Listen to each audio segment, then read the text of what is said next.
Audience, la mission handicap du spectacle vivant et enregistré en partenariat avec la GFIP vous propose un partage d'expériences à partir de la production La Belle Étincelle diffusée sur M6. Nous allons écouter le producteur, les comédiens, l'agence artistique. À l'occasion, sachez que cette production La Belle Étincelle n'est pas qu'une fiction, c'est aussi un restaurant. Je m'appelle Fabrice Goldstein, je suis producteur pour la société Summertime et j'ai produit la fiction La Belle Étincelle pour M6. Pour le casting, on est passé par différentes agences, dont l'agence Cristal, avec qui on a fait un travail formidable parce qu'ils ont été là pour accompagner les comédiens sur le tournage. Leur humanité, leur présence a été un atout formidable. Je suis Olivier Couder, j'ai fondé le Théâtre du Cristal il y a très longtemps et nous avons fondé une agence en 2020 avec l'idée qu'il était important de représenter les talents des personnes en situation de handicap parce que d'une part, il y avait une demande qui commence à croître, un petit peu, pas assez mais encore un peu, et parce que d'autre part, nous rencontrions énormément de talents très doués et qui avaient beaucoup de mal à tourner. On a mis en place un partenariat avec un institut médico-social qui nous a hébergés, qui nous a permis de créer des loges, d'avoir une cantine.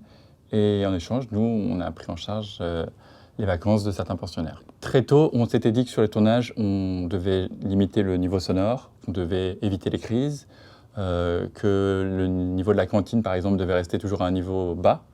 Et comme le disait Lionel Astier, pour lui, c'est en fait le meilleur tournage qu'il ait jamais vécu parce que tous les tournages devraient être comme ça. Le tournage s'est super bien passé et en tout cas les producteurs, le réalisateur et tous les gens autour en fait ont été très patients.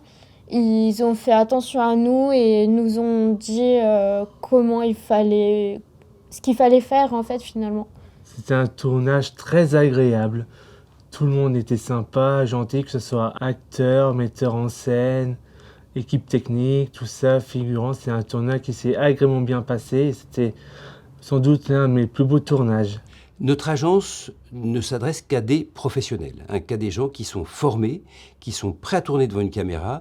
Et ce qu'on remarque, c'est qu'il y a une véritable exigence très forte. Il y a un besoin de prouver et de montrer qu'on n'est pas égal aux stéréotypes qui vous cataloguent trop. Et du coup, les gens arrivent toujours, le texte parfaitement su, et avec déjà tout un tas de choses qui sont déjà présentes. Donc voilà, il faut se dire que lorsqu'on a la chance de tourner avec une personne en situation de handicap, on a de fortes chances d'avoir quelqu'un qui va être très concerné, très impliqué, et qui va travailler autant qu'elle le peut. Il faut faire confiance aux personnes en situation de handicap parce que ils peuvent les surprendre et ça peut très bien se passer et qu'ils sont capables de tourner un tournage. Moi, j'ai envie de dire aux autres producteurs que c'est pas une expérience si compliquée. Au contraire, c'est très, très enrichissant. Ça demande de s'adapter, ça demande un peu d'anticiper, de préparer, éviter tous les imprévus. Mais à l'arrivée, c'est formidable.